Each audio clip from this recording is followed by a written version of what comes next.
15th amendment انہیں واپس لینی پڑی. یہ آزاد کشمیر کے اندر سے ایک بہت اچھا ہی علامت ہے. اگر مقبوضہ کشمیر میں جاری جہاد میں پاکستان کی قوم کی شمولیت کو اور پاکستان کی فوج کو شامل کرنا چاہتے ہیں تو پھر اعلان کریں. ہمیں دیں حساب آپ 58 سے لے کے آج تک کا.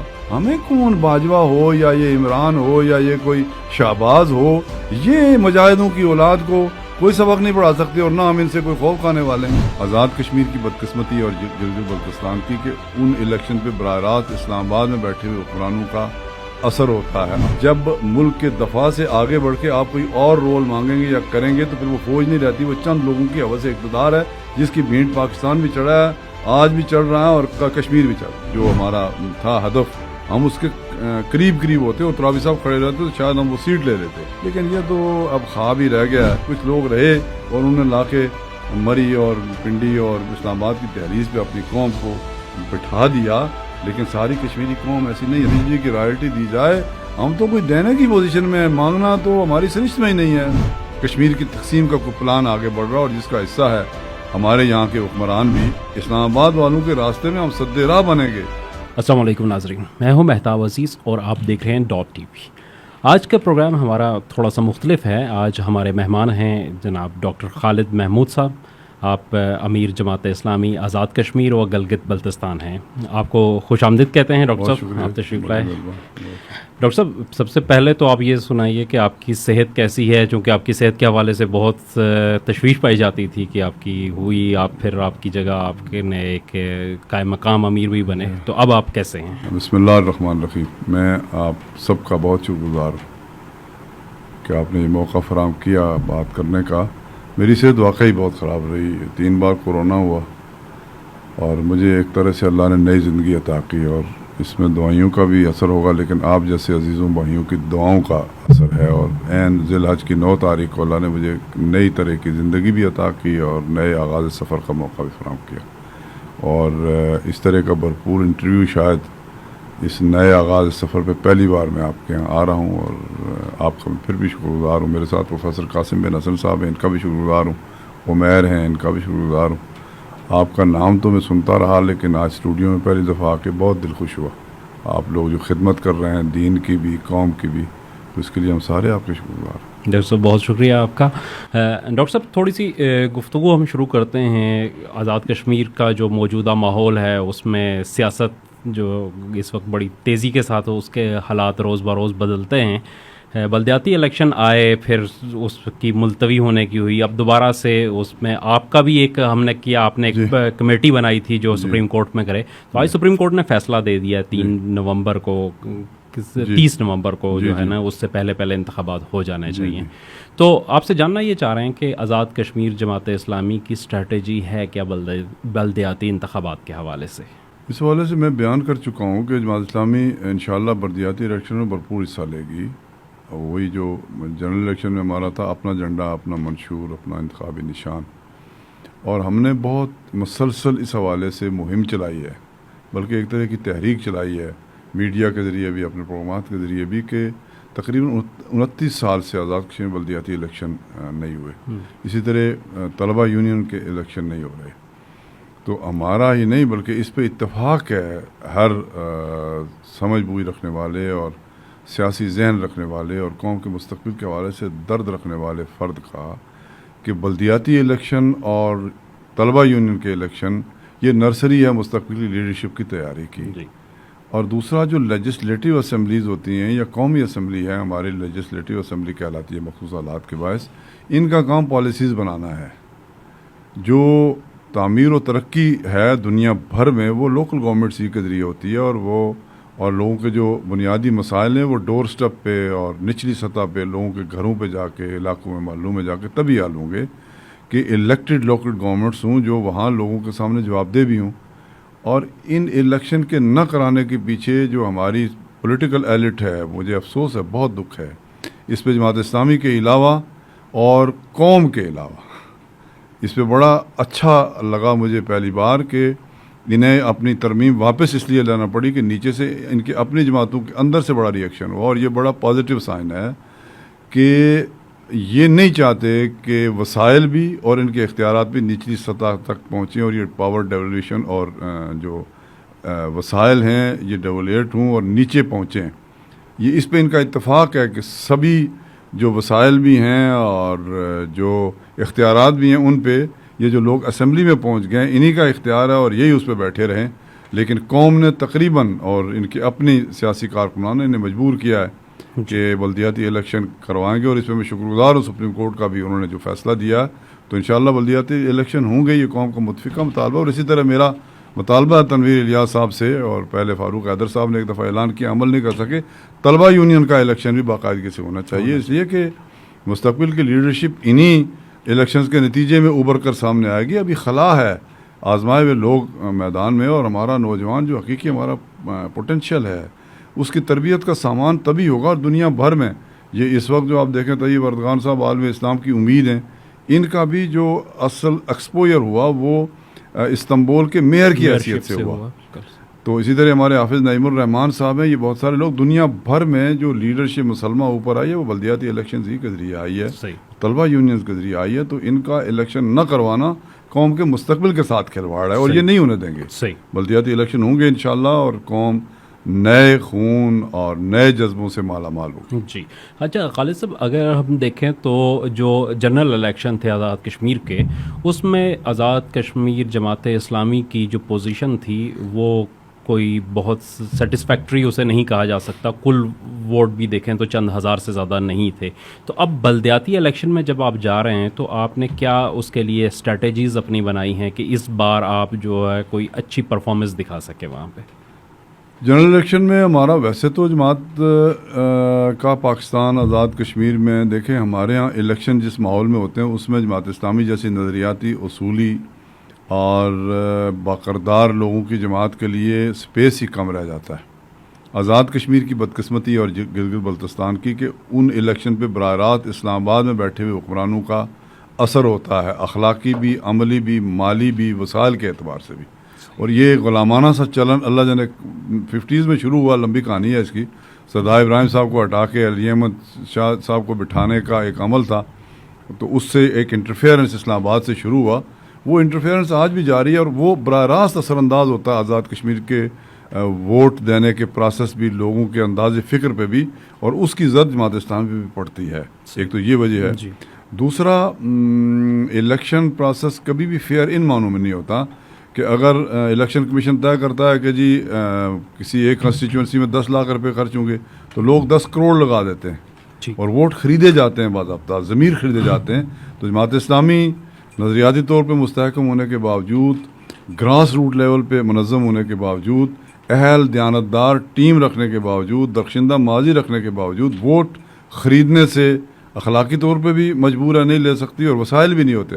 جماعت اسلامی واحد جماعت ہے پاکستان آزاد کشمیر میں جو middle class, lower middle class, پڑھے لکھے, ذہین اور درد دل رکھنے والے, محنت کرنے والے لوگ ہیں. لیکن جو سرمایہ دار اور حال ہی میں آزاد چلن, یہ جو ہیں اوورسیز پروموٹرز, یہ جو اس طرح کا ایک فیکٹر پیسوں کا آ گیا, یہ پہلے نہیں تھا. اس وجہ سے بھی اثر پڑتا ہے. ایک بات پھر ہمارے ساتھ ایک حادثہ ہو گیا باغ میں, ترابی صاحب محترم ہمارے سابق امیر 22 سال رہے, ان کی وجہ سے ایک کیفیت بنی.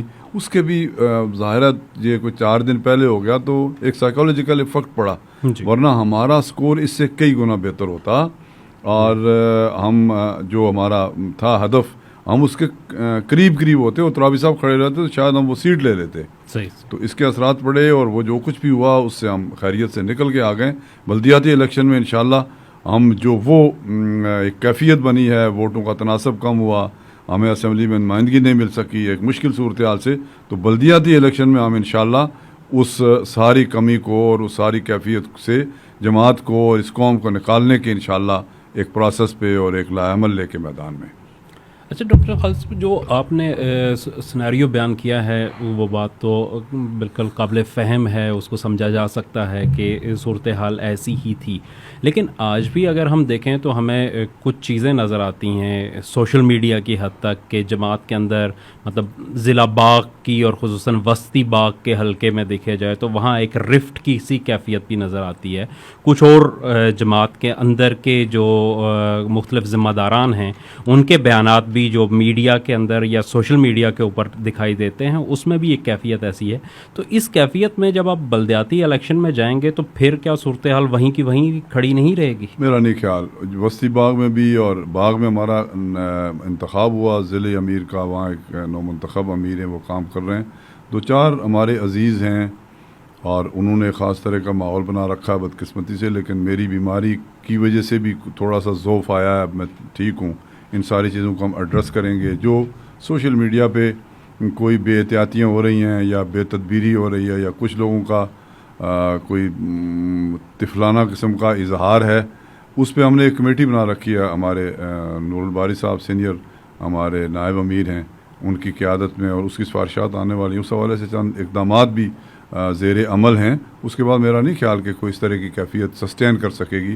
ہم وسطی باغ کو بھی, وسطی باغ ہمارا بہت اہم کمپوننٹ ہے اور وہاں بہت اچھی ہماری ٹیم ہے, پہلے بھی تھی آج بھی ہے, اور ان میں سے میجارٹی 95%, 99% آج بھی تحریک اور نظم کے ساتھ کھڑے. 2-4 لوگ ہر جگہ ہوتے ہیں اور وہ ہیں, اور وہ بھی ہمارے بچے ہیں, ہمارے عزیز ہیں. ان کی بھی بگڑے ہوئے بچے ہیں, ان کی اصلاح کریں گے انشاءاللہ. اور کوئی ایسا بڑا کنفلکٹ جماعت اسلامی کے اندر نہیں ہے, نہ نظریاتی ہے. کچھ لوگوں کے مسائل ہیں, وہ حل ہوں گے اور ہم انشاءاللہ بالکل یکجان ہو کر اور یکسو ہو کر بلدیاتی الیکشن میں جائیں گے. جی اچھا غالب صاحب, ایک حالیہ دنوں میں ہمیں نظر آیا کہ خصوصاً پنچ ڈویژن کے اندر ایک تحریک کھڑی ہوئی اور اس کا جماعت اسلامی بھی حصہ تھی. تو یہ آزاد کشمیر کی شاید تاریخ کے اندر پہلی دفعہ ایسا تھا کہ جو قوم پرست عنصر ہے وہ بھی اور جماعت اسلامی جو اس کے بالکل اپوزٹ ہمیشہ رہی ہے وہ ایک ساتھ کھڑے ہوئے.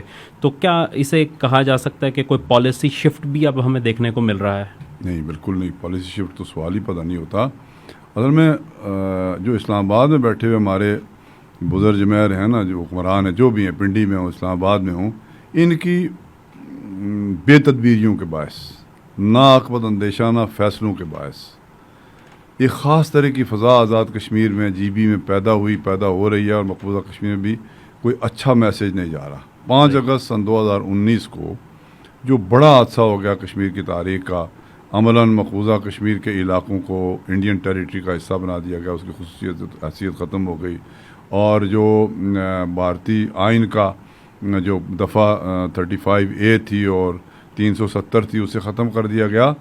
تو اس کے بعد اسلام آباد کی طرف سے جو کاؤنٹر اسٹریٹجی آنی چاہیے تھی وہ نہیں آئی, بلکہ ہمیں تو یوں لگا کہ اسلام آباد میں بیٹھے ہوئے لوگ یا کہیں اور بیٹھے ہوئے لوگ ہوں, انہیں وہ اس سے باخبر تھے. جی, اور انٹرنیشنل اسٹیبلشمنٹ کے زیر اثر اور ساؤتھ ایشیا کی اسٹیبلشمنٹ کے زیر اثر کشمیر کی تقسیم کا کوئی پلان آگے بڑھ رہا, اور جس کا حصہ ہے ہمارے یہاں کے حکمران بھی. جماعت اسلامی نے 8 اگست سن 2019 کو سراج الاقصی پہلے قائد تھے پاکستان کے, میں ان کا شکر گزار ہوں کہ وہ آئے فاروق حیدر صاحب کے ساتھ. ہم نے پرائم منسٹر ہاؤس میں پریس کانفرنس بھی کی, اور اس وقت ہمارا مطالبہ تھا اور آج بھی ہے کہ پاکستان نے جو پالیسی سن 1947 میں آزاد کشمیر کے جو 24 اکتوبر سن 1947 کا انقلابی حکومت کا چونجا لیل کے مقام کا ڈکلیریشن تھا, اس کی بنیاد پہ جو پالیسی ایوالو کی تھی, ہر پاکستان کی حکومت وہ جس کی بھی ہو وہ پابند ہے اس پالیسی کو لے کے آگے بڑھے. اور اس کا تقاضا یہ تھا کہ 5 اگست کے بعد ساری پاکستانی قوم, ہمیں پاکستانی قوم سے کوئی گلہ نہیں ہے, ہمیں پاکستان کے اسٹیٹ سے کوئی گلہ نہیں ہے, پاکستان کی قوم کو ہم اپنا محسن سمجھتے ہیں, پاکستان کی سیاسی جماعتوں کے کارکنان کے ہم شکر گزار ہیں, پاکستان کے مجاہد صرف لوگ, ان کا خون مقبوضہ کشمیر کے نوجوانوں کے ساتھ شامل رہا حالیہ تحریک میں بھی, 47 میں بھی ہمیں. اور 19 جولائی سن 1947 کو اہل کشمیر نے پاکستان کو اپنی منزل قرار دیا. وہ پاکستان جو اسلامی فلاحی ریاست ہوگی, جس کا مطلب کیا لا الہ الا اللہ, جو اب بھی نہیں ہو سکا, اور پاکستان والوں کی محرومیاں ہم سے بھی زیادہ ہیں. تو 5 اگست کے بعد اسلام آباد کی طرف سے جب کاؤنٹر اسٹریٹجی نہیں آئی اور ان کے ارادوں میں, ان کے عمل میں, ان کی منصوبہ بندی میں ضعف نظر آیا, تو پھر وہاں قوم پرستی تو میں نہیں کہہ سکتا, لیکن وہاں پاکستان سے محبت کو ضعف بھی پہنچا, زخ بھی پہنچا, اور وہاں پاکستان سے محبت کرنے والے لوگ ایک طرح کے کرب سے گزرے, جس میں میں بھی شامل ہوں. اور وہاں ہر ایک جو اسلام کی بنیاد پہ پاکستان سے محبت کرتا وہ مشکل سے گزرا. اور ہم دوہری جنگ, ایک تو ہندو سامراج کے خلاف ہم ڈٹے ہوئے, دوسرا ان کی ناعاقبت اندیشانہ پالیسیز کے باعث وہاں جو پاکستان سے محبت کو ضعف پہنچتا ہے, اس سے کشمیری قوم کو اور پاکستان کو نکالنے کے لیے جماعت اسلامی کی قیادت میں وہاں کے درد دل رکھنے والے لوگ برسر پیکار ہیں. ایسے میں جو مجھے ایک اور بات کہنا ہے اور میں کہتا رہا ہوں، اور وہ یہ ہے کہ وحدت کشمیر مسلمہ حقیقت ہے، اور سارے کشمیر کو پاکستان کا حصہ بننا ہے، یہ کشمیریوں کا عزم کل بھی تھا، آج بھی ہے اور آئندہ بھی رہے گا. اور مقبوضہ کشمیر کو بھارت ٹیریٹری کا حصہ بنانے کا جو مضموم قدم اٹھایا گیا وہ حقیقت میں پاکستان کے وجود کے لیے وہ جو ہندوتوا والا اور اکھنڈ بھارت والا منصوبہ ہے بی جے پی کا بھی اور وہاں کے انتہا پسند ہندوؤں کا اور سبھی کا، یہ اس طرف پیش رفت ہے. اور اس راہ میں کشمیری پہلے بھی کھڑے تھے، آج بھی کھڑے ہیں اپنا خون دے کر. اور علی گیلانی میرے قائد ہیں، تو انہوں نے کہا کہ پاکستان ہمارا اور ہم پاکستانی ہیں، بالکل بستر مرگ پہ کہا. تو ایسا نہیں ہے کہ ہم اور وہ جو آپ کہہ رہے ہیں قوم پرست ایک صف میں ہوں، لیکن قوم پرستی تو ہم خدا پرست ہیں. جی، ہم اپنے قومی تشخص سے محبت کرتے ہیں، اپنے وطن سے محبت کرتے ہیں، اور وطن اور قوم سے محبت ایمان کا حصہ ہے.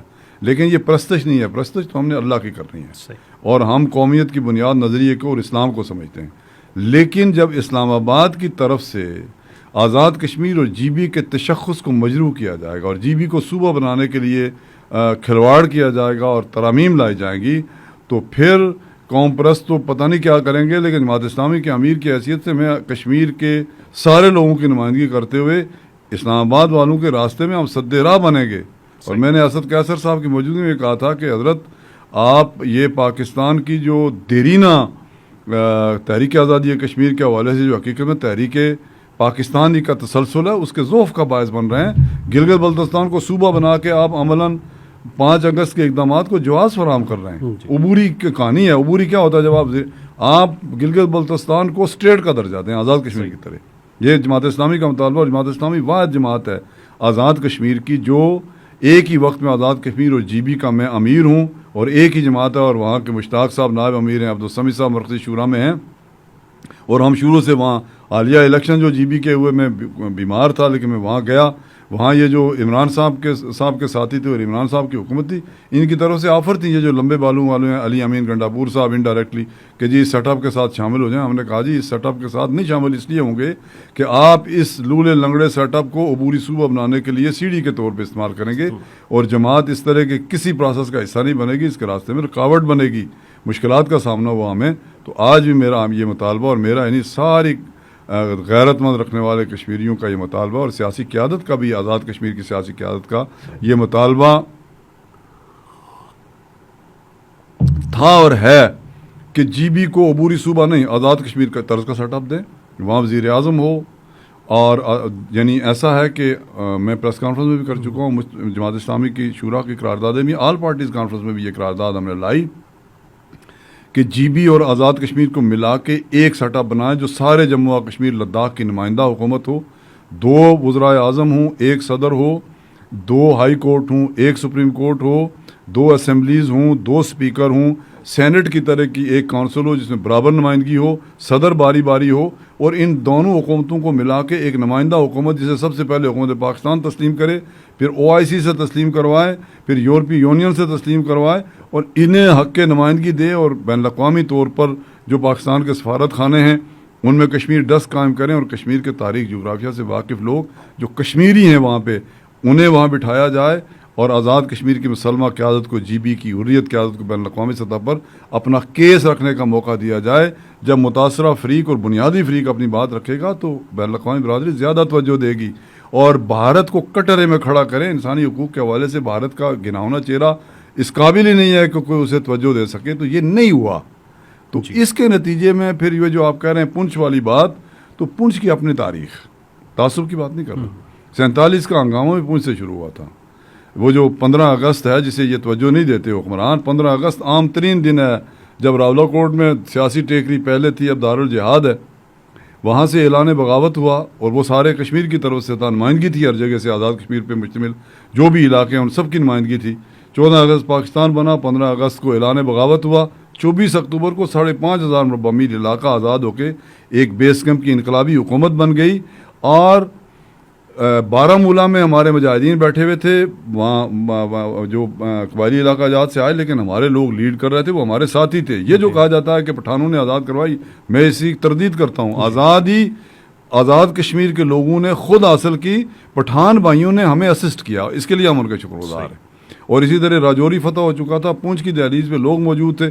اسلام آباد میں یا کراچی میں جو اس وقت دارالحکومت تھا, ایک خورشید انور نام کا غدار, خدا جو مناسب سمجھے وہاں آخرت میں اسے سلوک کریں, میجر خورشید انور, اسے بھیجا گیا. وہ بدبخت وہاں کسی اور جمیلے میں رہا. اگر بر وقت حکومت اس وقت کی حکومت پاکستان کی طرف سے آ جاتی, سری نگر فتح ہو چکا ہوتا, پونچھ فتح ہو چکا ہوتا, اور وہ نہیں آیا. اور آج بھی کشمیری اسلام آباد کی طرف دیکھ رہے ہیں کہ کوئی محمد ابن قاسم آئے, وہاں کی بیٹیاں دیکھ رہے ہیں اور یہ کہانیاں کریں. ادھر بیٹھے ہوئے معیشت ان سے اسمبلی نہیں جا رہی, اور یہ ادھر آزاد کشمیر اسمبلی سے 15ویں امینڈمنٹ کے نام پہ کوئی صوبے کا کھلواڑ. تو میں پھر آج کہنا چاہتا ہوں کہ یہ خام خیالی ذہن سے نکال لیں. 15ویں ترمیم پاس کرنے والا آزاد کشمیر کا کوئی ممبر اپنے حلقے میں نہیں جا سکے گا, بلکہ ہم اسے اسمبلی سے باہر نہیں آنے دیں گے, وزیر اعظم صاحب سمیت. اور پھر یہ انٹری پوائنٹ ہوں گے اور ہم ہوں گے, اور یہی نہیں ہوگا, پھر یہ خونی لکیر ہوگی اور ہم ہوں گے. کوئی حکمران ہو ادھر کا یا ادھر کا یا بین الاقوامی, ہمارے فیوچر کے ساتھ کھلواڑ کرے گا تو ہم تو بندوقیں, ٹوپی دار بندوقیں لے کے وقت کے سامراج کو للکارنے والوں کی اولاد ہیں, اور ہم کوئی کم بھی نہیں ہے, لاکھوں کی تعداد میں ہیں.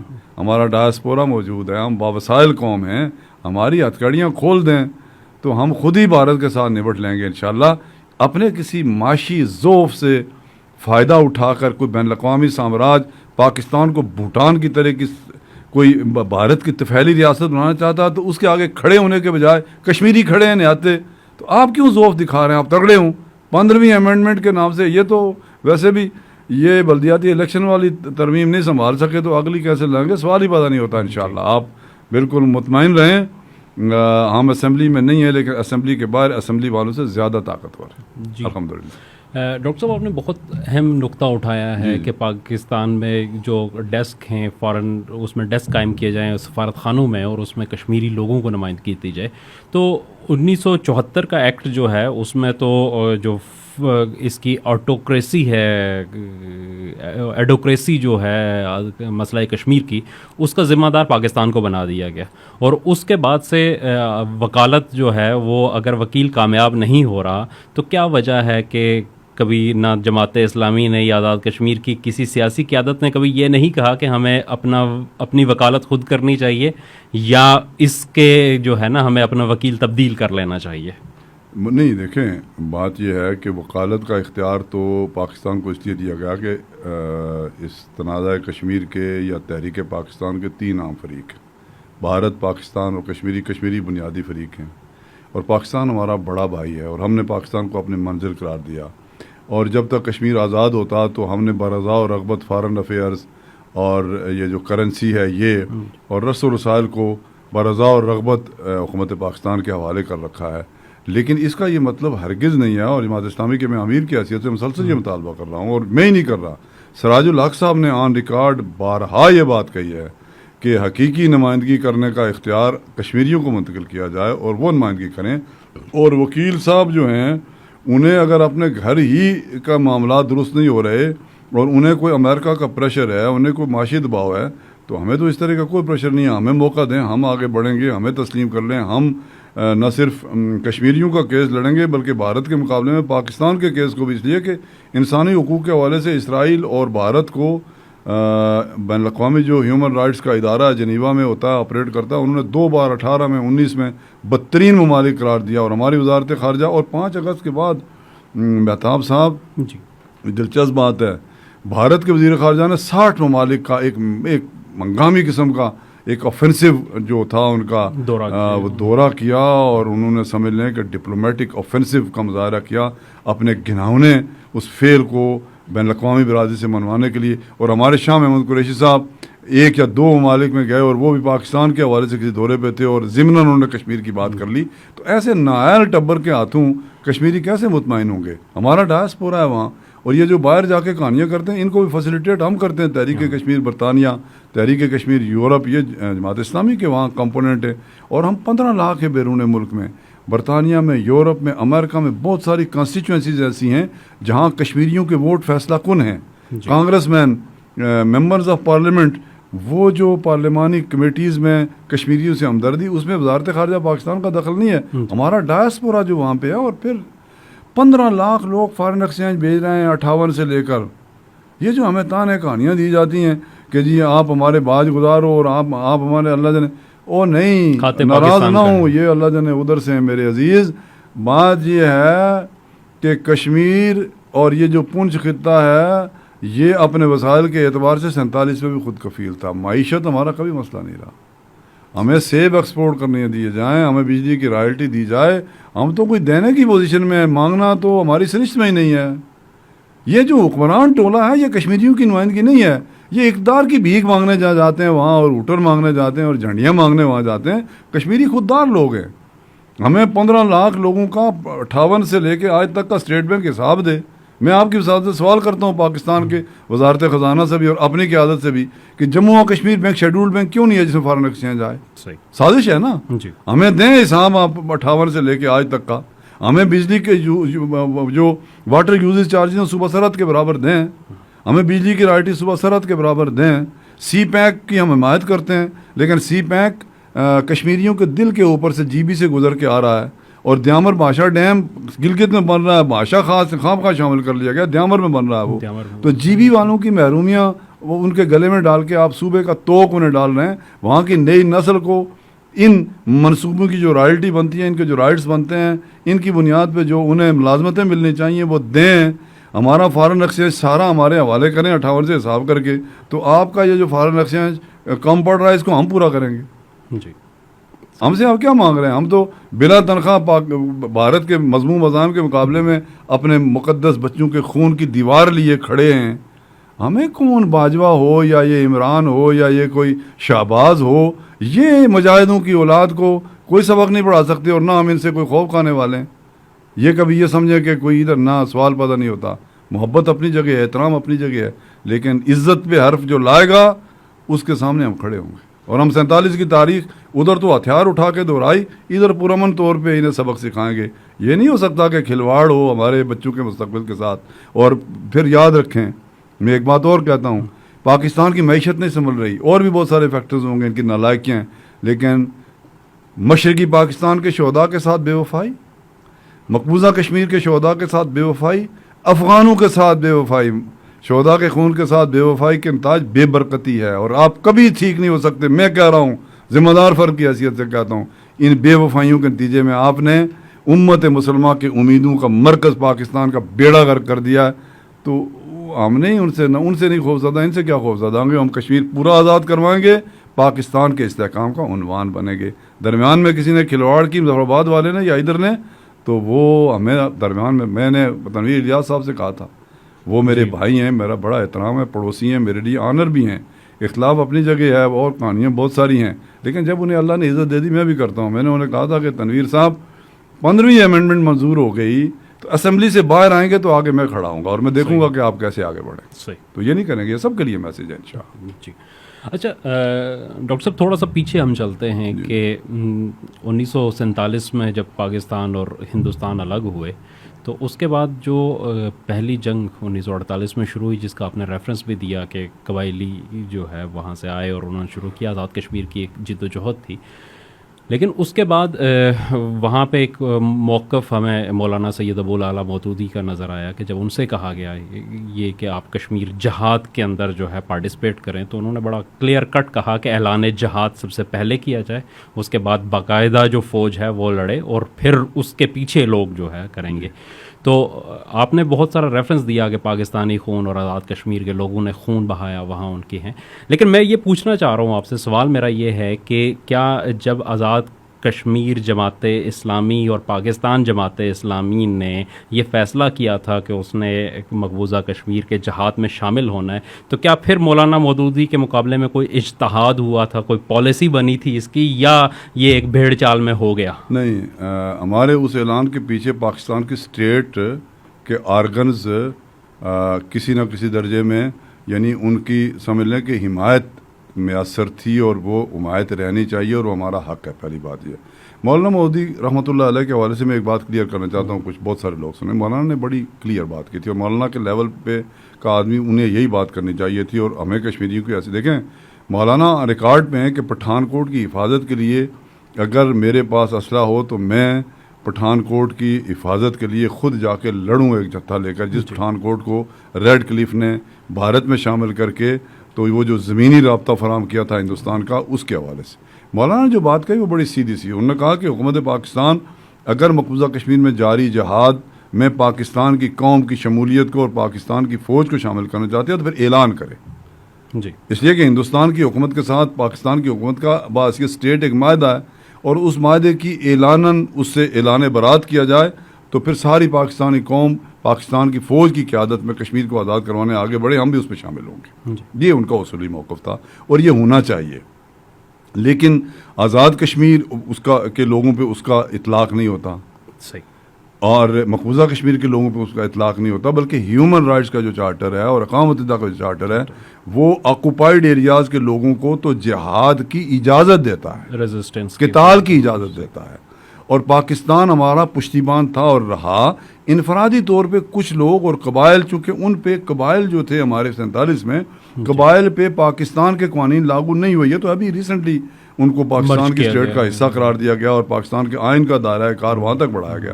وہ پاکستانی آئین کے پابند نہیں تھے، اس لیے وہ آتے رہے، اور مولانا نے بھی ان کے حوالے سے کوئی فتویٰ نہیں دیا، اور وہ اعانت کے لیے آتے رہے. اور وہاں آپ کو پتہ ہے اسلحے کی فیکٹریز تھی. حکومت پاکستان تو اس وقت بھی گریسی ان کا اور آکن لک، ادھر گریسی تھا اوپر آکن لک بیٹھا ہوا تھا. ہمارا تو چیف آرمی اسٹاف ہی بعد میں بنا ہے، اس وقت کمانڈر ان چیف کہتے تھے اس کو. تو ان کے لیے تو بیڑیاں تھیں، قبائلیوں کے لیے بیڑیاں نہیں تھیں. اور یہ خاص بات ہے، دریا جہلم پہ اس وقت پول وغیرہ پہ یہ ڈوگروں کی وہ قبضہ تھا، تو کشتیوں پہ ہمارے لوگ پار جاتے رہے اور قبائلی علاقوں سے جو بھی اسلحہ میسر تھا وہ لاتے رہے، اور یہاں جہاد ہوا تو ان کا تعاون میسر تھا. لیکن انفرادی طور پہ پاکستان کے کچھ لوگ اپنے طور پہ آزاد کشمیر اور مقبوضہ کشمیر میں جاری جہاد میں حصہ ڈالتے رہے حکومت پاکستان کے پرمیشن کے بغیر. اور دوسری بات یہ ہے کہ پاکستان نے کشمیر کو شہرک قرار دیا ہے، تو شہرک پہ جب قبضہ ہو تو مولانا مودودی کے فتوے کے مقابلے میں اگر آگے بڑھ کے یہ کہوں کہ 7.5 اور 8 لاکھ فوج کا کیا استعمال ہے سوائے اس کے کہ وہ بھارت کے خلاف اعلان جنگ کرے، اعلان جہاد کرے. اسے بہت عجیب و غریب بات کہا جائے گا کہ ڈاکٹر صاحب جنگ کی بات کر رہے ہیں. بھائی آپ کا اتنا بڑا آرسنل جو ہے اٹامک پاور کا، مقبوضہ کشمیر میں خون بہہ رہا ہے، آپ کی شہرک ان کے قبضے میں آ گئی ہے، اور آپ ڈر کے تو بیٹھے رہیں گے مورچوں میں، اور وہ اسلام آباد کو منزل قرار دے کے نعوذ باللہ آگے بڑھ رہے ہوں گے، تو کب آپ استعمال کریں گے؟ آگے بڑھے، اعلان کریں، ہم فرنٹ لائن پہ ہیں. بھارت شراب پینے والا آپ کے مقابلے میں نہیں ٹھہر سکے گا. لیکن یہ تو اب خواب ہی رہ گیا ہے. لیکن کشمیری پہلے بھی میدان میں تھے، آج بھی میدان میں ہوں گے، اور ان پہ مولانا کے فتوے کا کوئی اثر نہیں ہوتا، بھی نہیں. مولانا کا فتویٰ ان کے لیے نہیں تھا. ان کے لیے اگر ہے تو پھر انہیں اعلاناً اس جہاد کا پشتیبان بننا چاہیے. اور اگر اعلاناً پشتیبان بننے میں کوئی بین الاقوامی رکاوٹ ہے تو ہماری بیڑیاں کھول دیں، ہم خود ہی نپٹ لیں گے ان سے. جی ڈاکٹر صاحب بہت شکریہ. ناظرین، ڈاکٹر خالد محمود صاحب سے ہماری گفتگو جاری ہے. انٹرویو کے اس پہلے حصے کو ہم یہیں اختتام پذیر کرتے ہیں. انٹرویو ڈاکٹر صاحب کا ابھی جاری ہے، اس کا اگلا حصہ آپ ہمارے اگلے پروگرام میں دیکھیں گے. تب تک کے لیے ہمیں اجازت دیجیے گا. اللہ حافظ.